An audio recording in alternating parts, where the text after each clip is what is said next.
I struggle a lot with today's second reading. I largely avoid it, as I imagine many people do.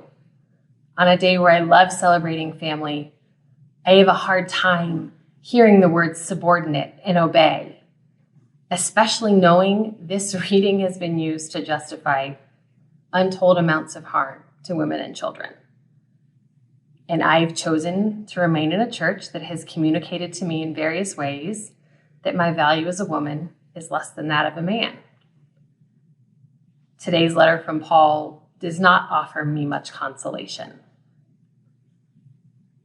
But if I take my discipleship seriously, what does it mean to skip this reading?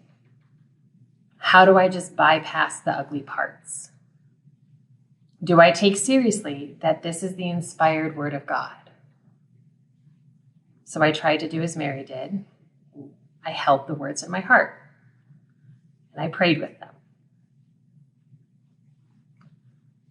I don't think God is asking me to offer blind obedience to my spouse, to compromise my dignity and value. That is certainly not the God that I have come to know and love. I think what God is reminding me through this call to obedience, even if I grit my teeth at that word, is that in family life, in marriage, in truly mutual relationships, we can decenter ourselves. We can imagine ourselves as part of a larger community. To live into real mutual relationships, you have to yield at some point. When I think of the word subordinate or obey, I think of doing something because we have to or out of obligation. But making choices from a place of love doesn't always mean it's exactly what we would want. And mutuality in that love means someone is offering to yield in return. And so we trust that we will not be asked by those we love to sacrifice our dignity, our safety, or the core of who we are. Relationships, friendships, partnerships, marriages are not simple, and mutuality is messy. Different seasons of our life means relationships and our families have to look different. Sometimes one person is carrying more of the load than the other. Sometimes we have to be the one to take a step forward, and sometimes we are the one to take a step back. Sometimes we even have the graced moments where our steps are perfectly in sync. In a time where I struggled significantly with my mental health, my spouse carried more of our family load. He's currently taking care of our family once a week so that I can begin a doctoral program. I have carried, birthed, and nursed our 3 children.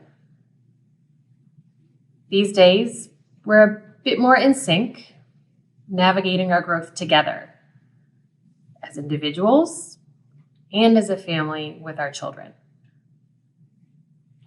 Hopefully, as we navigate the back and forth of sharing life together, we aren't figuring this out on our own. Hopefully, we are navigating the complexities of family and marriage in conversation and in discernment with our loved ones. The gift of mutuality is that we're not doing this by ourselves. This love that is moving us to action is not going one way. Mutuality requires courage. Acting out of love requires courage. They are sometimes scary, but nonetheless sacred acts. Joseph and Mary were asked by God to receive Jesus as their son, and not as they probably imagined when they were first betrothed. We know that Joseph was scared and tried to quietly divorce Mary. I can't imagine what she felt during that time. She gave her yes to God. Joseph had the humility to listen and to change course. God offers us God's self in the incarnation, wanting to be so deeply with us that God chose to be human with us. In a time when it may seem safest to preserve ourselves as individuals and avoid the risk of vulnerability, may we heed God's radical invitation to love one another deeply and courageously. May we choose to trust that when we act out of love for one another, that love will be shared in return and enkindle in us the desire to only love more deeply.